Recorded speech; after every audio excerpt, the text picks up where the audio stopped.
What's up guys? Kembali lagi di Atta Halilintar Channel. Kayaknya nih salah ruang, salah kamar nih. Skip. Imajinasi. Halo semua, Assalamualaikum warahmatullahi wabarakatuh. Kembali lagi di channel ini, channel yang semoga insya Allah memberikan manfaat dan juga inspirasi buat kalian semua. Tempat kita sharing, tempat sharing buat kita.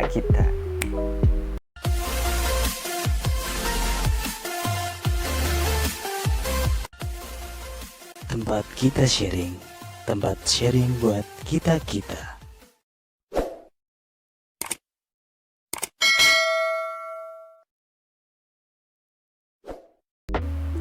Oke, let's get the ball rolling. Pada kesempatan kali ini saya akan membahas sesuatu yang kemungkinan bagi sebagian orang mungkin nggak penting, tapi mungkin bagian yang lain penting kayak gitu ya. Ya, terkait leadership atau kepemimpinan. Kali ini saya tidak akan membahas kepemimpinan secara dalam gitu ya, karena saya akan hanya membahas tentang gaya-gaya kepemimpinan. Jadi kalau berbicara tentang kepemimpinan, kalau kepemimpinan itu nggak hanya all about organization. Jadi satu organisasi yang dipimpin, kayak satu perusahaan dipimpin oleh bos kita kayak gitu. Itu salah satu contoh dari leadership yang kita aplikasikan kayak gitu ya. Tetapi dalam kehidupan sehari-hari sebenarnya leadership atau kepemimpinan itu ya ada di sekitar kita kayak gitu. Contohnya kayak ada dalam diri kita ini, kita juga termasuk seorang pemimpin gitu. Karena dalam Al-Quran disebutkan bahwa kita kan sebagai khalifah di atas muka bumi. Ya, at least sebagai khalifah diri kita sendiri. Jadi kita kan ada berbagai macam aspek dalam tubuh kita, ada pemikiran, ada hati, ada apapun itu. Nah, itu kan yang mengkoordinasikan adalah kita kayak gitu. Itu juga salah satu bentuk kepemimpinan. Tapi oke lah, kita fokusnya sekarang itu ke macam-macam kepemimpinan, gaya kepemimpinan atau leadership style. Jadi untuk kali ini saya mengambil pembagian leadership style itu dari International Institute of Management Development kayak gitu. Jadi mungkin ada banyak sekali referensi yang kita dapatkan di mana-mana. Contohnya mungkin kalau kita referensinya dari Kurt Lewin kayak gitu, maka akan berbeda. Tetapi untuk kali ini saya akan membahas dari International Institute of Management Development, di mana mungkin akan berbeda dengan referensi yang lain. Tapi kalau kalian pengen agar saya untuk membahas dari referensi yang lain, nggak apa-apa. Coba kalian komen ya, kasih komen. Kemudian apa sih pembahasan atau apa sih referensi yang ingin saya bicarakan kepada kalian, ingin saya sampaikan kayak gitu. Oke, langsung saja kita akan bahas terkait leadership style dari International Institute of Management Development. Jadi ada 5 macam kalau dari referensi atau sumbernya ini. Yang pertama adalah authoritarian leadership. Kalau saya bilang authoritarian berarti ini ada kaitannya dengan apa coba? Ada kaitannya dengan otoriter. Nah, kalau kalian mendengar kata otoriter berarti apa yang terlintas di dalam benak kalian? Jadi ada bos yang otoriter banget ya gitu kan. Wah, jadi otoriter itu it's all about the leader. Jadi otoriter itu lebih ke segala keputusan itu ada pada leader atau ada pada pemimpin kayak gitu. Jadi contoh dari authoritarian leadership mungkin di salah satu negara ya. Kita bahasnya coba Korea Utara. Nah, Korea Utara yang dipimpin oleh Kim Jong Un. Nah, beliau atau negara ini adalah termasuk negara dengan tingkat otoriter yang tinggi dan tingkat demokrasi yang rendah kayak gitu. Dan data ini disampaikan oleh The Economist Intelligence Unit atau EIU gitu ya. Dan jadi datanya ini memang valid kayak gitu. Ya, banyak sekali mungkin kalau kita bahas terkait otoriter ini, bahkan kalau kita ngomong sama diri kita sendiri, kita itu termasuk kepemimpinan yang otoriter kalau menurut saya. Karena kita tuh egois gitu loh. Jadi kita pengen makan apa, kita mikir apa, itu yang kita makan. Kemudian kita lagi pengen jalan kemana, itu yang kita lakukan. Kayak gitu kan termasuk sesuatu yang otoriter. Tapi ya kita bahas yang di konteks yang lain. Ya, di authoritarian leadership ini tentu ada advantage atau ada kelebihan dan kekurangannya ya.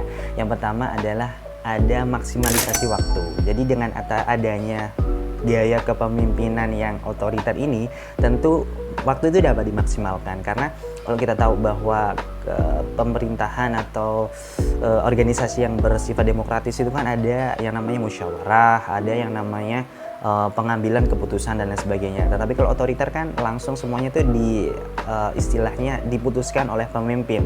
Jadi itu akan sangat memaksimalisasikan waktu. Yang pertama. Yang kedua adalah clear chain command, kayak gitu. Jadi yang namanya otoritarian tuh jelas siapa yang merintah, siapa yang diperintah. Jadi itu clear, hierarki organisasinya clear, kayak gitu. Itu yang kedua. Yang ketiga adalah minimum mistake. Jadi tingkat kekeliruan itu dikit. Karena kita bayangkan kalau ada orang ada di pemerintahan yang otoriter gitu, salah dikit kayak gitu. Kemudian yang keempat adalah consistent result. Jadi dengan adanya gaya kepemimpinan authoritarian ini, maka hasil yang didapatkan akan cukup konsisten. Karena itu tadi, kita dipimpin oleh orang yang otoriter, tentunya kita nggak boleh salah ya, kayak gitu. Nah, sekarang kita bahas tentang disadvantage atau kekurangan dari gaya kepemimpinan ini. Yang pertama adalah adanya potensi pemberontakan dari orang yang dipimpin, kayak gitu, dari staff dan lain sebagainya. Ya karena itu tadi, karena kan pemerintahan otoriter, semua keputusan ada di pemimpin. Jadi ada kemungkinan besar bahwa akan ada pemberontakan atau tidak kesetujuan dari para staff atau orang-orang yang dipimpin, kayak gitu. Kemudian yang kedua adalah membunuh, killing the creativity. Jadi akan sangat mengurangi kreativitas yang dimiliki oleh para staff, kayak gitu. Itu memang kayak kepemimpinan ini gitu. Kemudian yang ketiga adalah minimum input. Jadi seperti kita tahu bahwa kalau demokrasi kan kita banyak input karena adanya musyawarah, adanya meeting dan lain sebagainya. Tapi kalau di authoritarian leadership yang otoriter ini, input itu sangat minim karena semua pemikiran, keputusan ada di pemimpin gitu. Dan yang keempat, disadvantage-nya adalah high turnover gitu. Kalian tahu turnover itu apa? Turnover itu adalah tingkat keluar masuknya karyawan atau staff.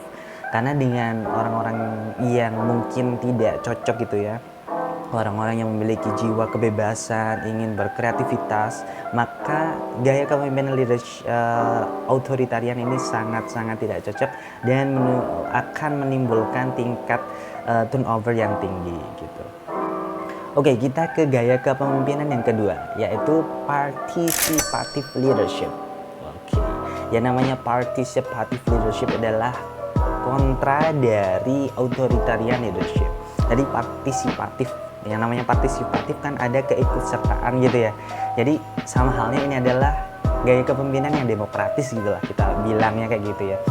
Jadi kita tahu bahwa negara dengan indeks demokratis yang tinggi itu ada Norwegia di nomor pertama, kemudian ada Islandia, dan yang ketiga adalah Swedia. Ingat-ingat Swedia, jadi ingat sahabat saya yang barusan dapat gelar PhD. Congratulations buat sahabat saya, bro Obe. Saya manggilnya Obe, dan insya Allah nanti kapan-kapan kita akan undang beliau untuk memberikan motivasi, memberikan hal-hal yang keren dari pemikiran beliau ya di segmen-segmen yang lain. Kemudian berbicara tentang participative leadership ini, ada beberapa advantage dan juga disadvantage dari gaya kepemimpinan ini. Yang pertama adalah meningkatkan employee satisfaction atau employee motivation. Itu tadi karena kan di dalam pemerintahan gaya kepemimpinan yang demokratis ini kan atau partisipatif, para staff itu diperbolehkan untuk mengeluarkan pendapat, untuk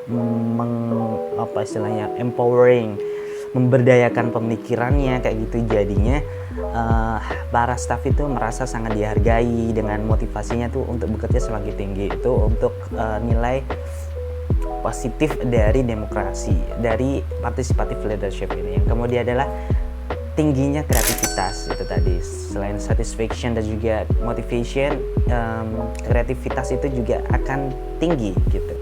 Kemudian yang ketiga adalah strong team cohesion. Jadi bonding atau keterikatan dalam sebuah tim antara orang-orang atau staff-staff itu tinggi karena mereka kan bekerja bersama-sama, mencari ide, mengeksplor pemikiran mereka kayak gitu. Jadi akan menjadikan gaya kepemimpinan ini melahirkan tim-tim yang kuat kayak gitu.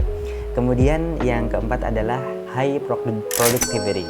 Jadi produktivitas para staff akan semakin tinggi karena tadi kan karena mereka puas, satisfied, motivation juga tinggi, kemudian kreativitasnya juga tinggi. Jadi mereka istilahnya produktivitasnya juga naik gitu. Kemudian untuk yang disadvantage dari gaya kepemimpinan ini yang pertama adalah time consuming. Jadi benar-benar akan cukup memakan waktu gitu ya. Karena kita tahu bahwa gaya kepemimpinan ini kan butuh musyawarah, butuh adanya input-input dari karyawan, dan sometimes it will take time kayak gitu. Jadi karena itu tadi, karena banyaknya orang yang mengeluarkan idenya, jadi akan memperpanjang waktu untuk pengambilan keputusan. Kemudian yang kedua adalah high apologetic dari leader. Jadi kemungkinan seorang leader dalam gaya kepemimpinan ini akan banyak sekali istilahnya meminta maaf. Meminta maafnya itu karena mungkin tidak sepemikiran di dalam sebuah keputusan kayak gitu. Jadi akan cenderung membuat seorang pemimpin tuh sering kali melakukan atau mengajukan permintaan maaf gitu. Kemudian yang ketiga adalah communication failure.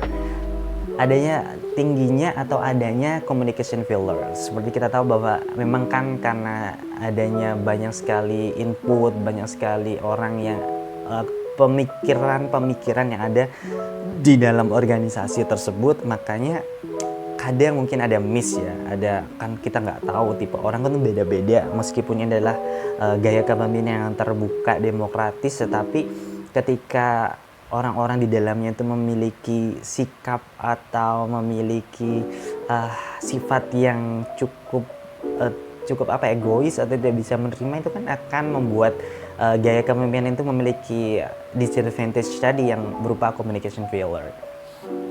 Kemudian ada security issue. Jadi disadvantage atau kekurangan yang terakhir adalah adanya transparency. Kita tahu bahwa kalau dalam banyak orang duduk untuk memutuskan sesuatu, hal-hal yang harusnya menjadi rahasia kan jadi tidak menjadi rahasia gitu. Jadi ada salah satu perusahaan, terus orang-orang di sana tuh membahas tentang masalah A, dan akhirnya orang-orang di sana kan tahu kayak gitu. Nah, dengan tahunya mereka itu akan meningkatkan potensi adanya ketidakamanan informasi kayak gitu.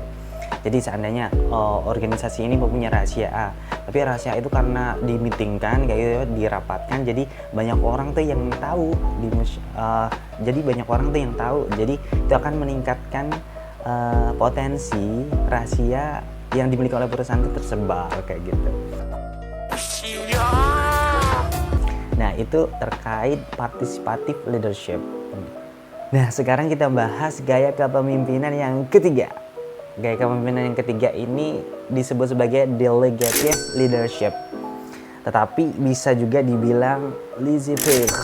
Nah, di bahasa Frank yang saya kurang tahu ya, jadi kayak ada kol-kolahnya gitu, laissez-faire.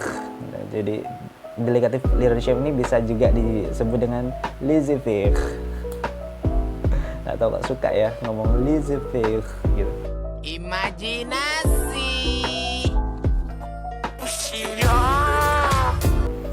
Nah, gaya kepemimpinan delegatif ini yang namanya delegasi ya, berarti mirip-mirip demokrasi sih sebenarnya. Tapi kalau demokrasi kan lebih ke kepemikiran seseorang yang bisa ditampung, dibuat diaspirasikan sehingga diambilkah keputusan. Kalau delegative leadership ini lebih ke satu pemimpin atau seorang pemimpin itu bisa mendelegasikan berbagai macam keputusan yang dimiliki oleh perusahaan kepada orang-orang di bawahnya. Sebenarnya ini bentuk lain dari democratic leadership sih, karena kalau democratic leadership itu kan mulai dari awal ya, mulai dari keputusan, masih pemikiran, planningnya itu sudah dilibatkan. Kalau delegatif itu kan lebih ke implementasinya. Jadi kalau menurut saya sih pribadi, kalau demokrasi itu lebih ke whole ya. Kalau delegatif itu lebih ke after decision gitu. Nah, nah dari delegatif leadership ini, gaya kepemimpinan delegasi ini ada beberapa disadvantage dan juga advantage tentunya. Yang pertama advantage-nya adalah staff experience. Jadi dengan adanya seorang pimpinan tuh mendelegasikan seseorang gitu, maka staff akan memiliki pengalaman yang baik terkait pemecahan masalah, terkait bagaimana rasanya untuk menjalankan hal tersebut atau mandat tersebut kayak gitu-gitu. Jadi akan meningkatkan experience atau pengalaman dari staff tersebut. Kemudian yang kedua adalah positive work environment. Karena adanya delegasi kayak gitu ya, dan seorang staff itu merasa bertanggung jawab dan merasa dihargai, jadi work environment-nya itu jadi positif kayak gitu. Kemudian yang ketiga adalah tingkat inovasi dan juga kreativitas itu akan tinggi di diri karyawan tentunya, karena itu tadi, karena seorang karyawan tuh dipercaya dan didelegasikan untuk melakukan sesuatu, jadi mereka akan cenderung inovatif dan juga kreatif kayak gitu. Kemudian disadvantage dari gaya kepemimpinan yang ini adalah tidak clearnya hierarki dalam pengambilan keputusan. Istilahnya dalam sebuah perusahaan kan ada structure organization kayak gitu ya. Dengan diberlakukannya leadership style ini, dengan adanya leadership style atau gaya kepemimpinan ini, maka hierarki atau struktur organisasi dalam pengambilan keputusan tuh istilahnya bias gitu ya. Itu adalah kekurangannya. Tapi poin penting yang perlu kalian ingat dari tipe organisasi yang menerapkan atau yang ada gaya kepemimpinan seperti ini adalah biasanya orang-orang di dalamnya itu sudah kompeten kayak gitu. Karena orang-orang di dalamnya itu sudah kompeten, maka pendelegasian keputusan itu menjadi sesuatu yang lumrah, menjadi sesuatu yang biasa, karena dari kepemimpinan ini itu sudah sudah sudah percaya gitu bahwa orang yang menjalankan keputusan ini akan melakukannya dengan baik gitu. Itu sudah yang ketiga. Sekarang gaya kepemimpinan atau leadership style yang keempat. Gaya kepemimpinan yang keempat adalah transactional leadership. Ada kata-kata transactional leadership, cuan gitu ya. Jadi yang namanya transactional leadership itu ya sangat berkaitan dengan transaksi gitu ya. Jadi ada pemimpin nyuruh A, B, C, D, maka si bawahan atau staff yang dipimpin tuh akan melaksanakan A, B, C, D dengan imbalan sesuai dengan A, B, C, D kayak gitu, benar-benar transaksional gitu ya. Jadi ya ini ini adalah tipe atau gaya kepemimpinan yang memang tradisional gitu ya, dan sangat mudah kita temui di Indonesia kalau menurut saya ya, karena banyak sekali yang berpikir bahwa saya dibayar hanya sekian, jadi saya hanya akan melakukan sekian, yang dimana itu make sense sekali ya. What you pay, what you get kayak gitu. Sama kayak kita bertransaksi barang gitu ya. Jadi saya beli produk dengan harga 100.000, maka kualitas yang saya dapatkan maka 100.000. Kayak gini, saya beli kaos ini harganya mungkin 100.000 gitu ya, maka kualitasnya, modelnya, gayanya ya pasti sesuai dengan 100.000. Itu adalah gaya kepemimpinan transaksional. Tetapi akan sangat berbeda gaya kepemimpinan ini terhadap orang-orang yang bekerja itu karena Tuhan, karena Allah gitu ya. Maka mereka akan cenderung melakukannya tuh maksimal gitu ya. Jadi ketika dia sudah diberikan mandat, diberikan tanggung jawab, maka dia akan mengerjakannya secara maksimal, bahkan sometimes out of that job gitu. Nah itu adalah kalau ada kepositifan ketika ada seseorang yang mengerjakannya bukan karena cuan ya. Tapi kalau transactional leadership itu cenderung karena cuan gitu, bukan cenderung memang absolutely karena cuan gitu. Dan di tipe kepemimpinan atau gaya kepemimpinan ini juga ada nilai positifnya. Yang pertama adalah meningkatkan staff productivity. Ya contohnya kalau ada si A dibayar senilai 100 juta, ya tentu dia akan melakukan apa yang bisa dia lakukan dengan 100 juta itu, dan produktivitas dengan 100 juta itu harusnya tinggi kayak gitu. Nah itu adalah advantage yang pertama. Yang kedua adalah clear job description. Goalnya jelas, karena ini memang bersifat transaksional, jadi istilahnya job description-nya itu sudah jelas dan tujuannya juga jelas. Kamu harus achieve ini dengan melakukan ini. Kalau kamu akan dibayar sekian.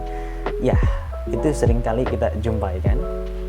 Kemudian yang ketiga adalah bisanya kita untuk memilih reward system. Kalau memang ada sebuah perusahaan yang sudah besar dan menerapkan berbagai macam jenis reward system, nah kayak mungkin kayak Telkomsel, kemudian kayak Google, kayak perusahaan-perusahaan yang besar lainnya, itu kan mereka staff-staffnya itu bisa memilih, aku pengen reward ini nih, jadi aku akan memilih jalan yang ini, melakukan cara yang ini, kayak gitu-gitu.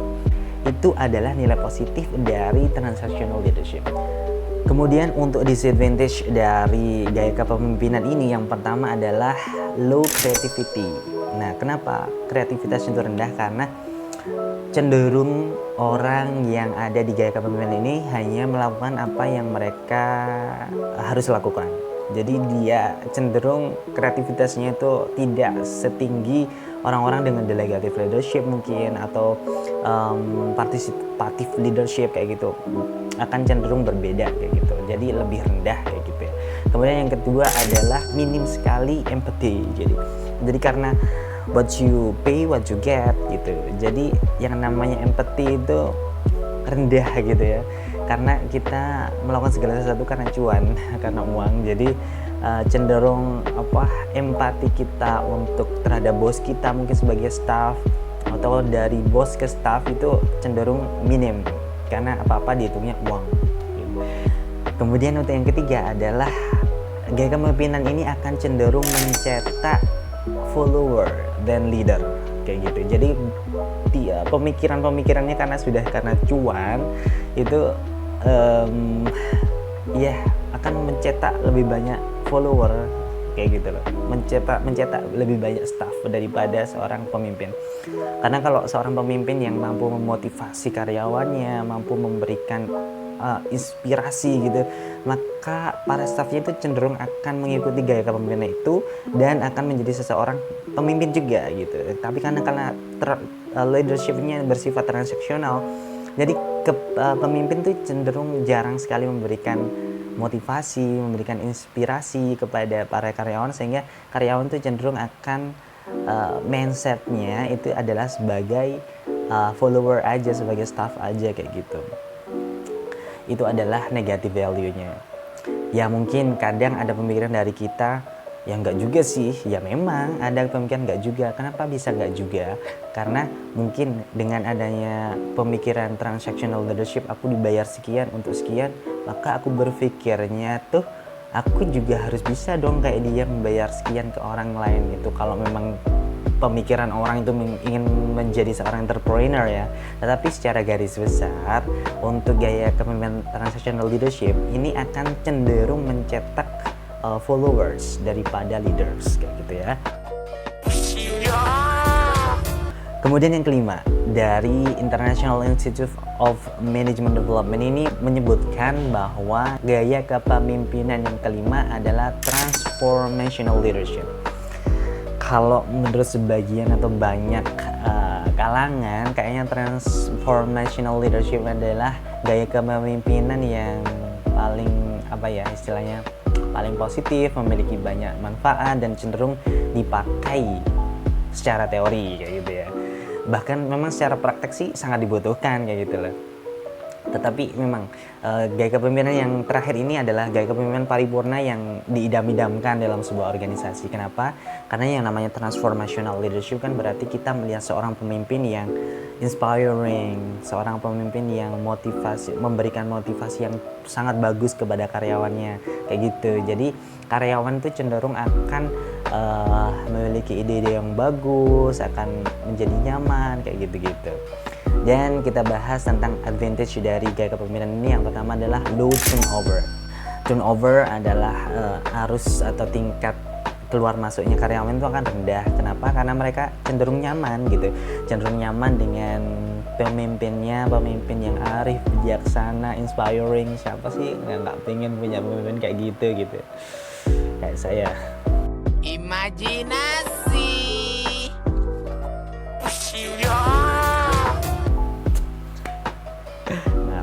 Kemudian hal yang kedua adalah moral staff. Jadi karena adanya gaya kepemimpinan ini, cenderungnya para staffnya itu memiliki moralitas yang cukup tinggi. Karena tadi disirami kolbu, dikasih inspirasi, motivasi oleh pemimpinnya, jadi mereka akan cenderung merasa senang. Kemudian yang ketiga adalah high motivation gitu, karena mereka senang sekali ada pada organisasi tersebut, mereka akan termotivasi kayak gitu. Kemudian yang keempat adalah strong bond of relationship gitu ya. Jadi bonding atau keterikatan atau apa istilahnya antara satu karyawan dengan karyawan lain itu hubungannya tuh cukup kuat kayak gitu ya, karena mereka dilahirkan atau dibesarkan dalam organisasi yang penuh dengan kehangatan, penuh dengan motivasi, inspirasi, taking care each other kayak gitu. Jadi sangat positif lah yang kalau kita under transformational leadership ini. Kemudian disadvantage dari gaya kepemimpinan ini yang pertama adalah bisa saja adanya unsur pembunuhan kayak gitu ya. Karena cenderung ketika staff itu kurang memiliki pengetahuan terhadap sesuatu, kemudian memiliki kepemimpinan yang kayak gini, dan mereka sangat percaya dengan pemimpinnya, maka bisa jadi ada unsur-unsur pembodohan kayak gitu. Itu adalah nilai negatif ya, namanya semuanya pasti ada positif negatif ya, dan nilai negatif ya gitu. Kemudian yang kedua adalah perlu adanya motivasi yang konsisten kayak gitu. Jadi seorang pemimpin tuh karena ada pada gaya kepemimpinan ini, jadi mereka tuh harus menata dirinya sebagai sedemikian rupa kayak gitu ya.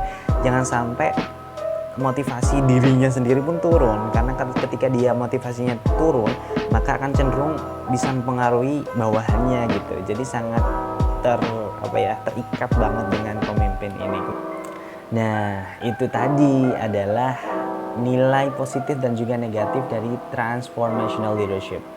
Ya, semua dari kelima gaya kepemimpinan ini pasti ada negatif dan positifnya. Dan gaya kepemimpinan itu pasti akan cocok di satu lingkungan dan tidak cocok di lingkungan yang lain. Kalau dari saya pribadi, saya akan cenderung memilih atau mengkombinasikan hal-hal positif yang ada pada masing-masing gaya kepemimpinan tersebut gitu. Jadi kalau saya pribadi adalah tipe orang yang hybrid decision maker gitu ya.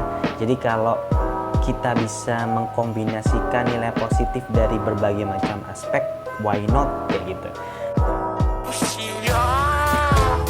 Jadi buat kalian semua, sekali lagi saya sampaikan bahwa 5 hal leadership styles tadi tuh dapat digunakan sesuai pada tempatnya kayak gitu. Dan kalian juga bisa mengambil nilai-nilai positif dari berbagai macam tipe kepemimpinan tersebut, dan bisa jadi ada yang namanya tipe kepemimpinan hybrid atau hybrid leadership style, di mana gaya kepemimpinan itu mengkombinasikan existing atau gaya kepemimpinan yang ada gitu, dan di mana nilai-nilai positif yang ada itu diaplikasikan pada gaya kepemimpinan tersebut gitu. Oke, saya rasa cukup 30 menitan saya ngobrol dan ngoceh terkait leadership style gitu. Jadi kalau kalian ada pertanyaan terkait atau tentang gaya kepemimpinan ini, silahkan kalian isi di kolom komentar. Dan minta tolong banget jangan lupa untuk spam like, spam komen, kemudian share video ini kepada teman-teman kalian yang mungkin lagi ngerjain skripsi terkait leadership style atau lagi ngerjain tugas tentang gaya kepemimpinan kayak gitu. Dan saya rasa cukup dulu ya untuk konten kali ini. Semoga memberikan manfaat dan juga inspirasi buat kalian semua. Oke, saya tutup dulu untuk konten kali ini dan terima kasih banyak atas perhatiannya. Wassalamualaikum warahmatullahi wabarakatuh. Tempat kita sharing, tempat sharing buat kita-kita.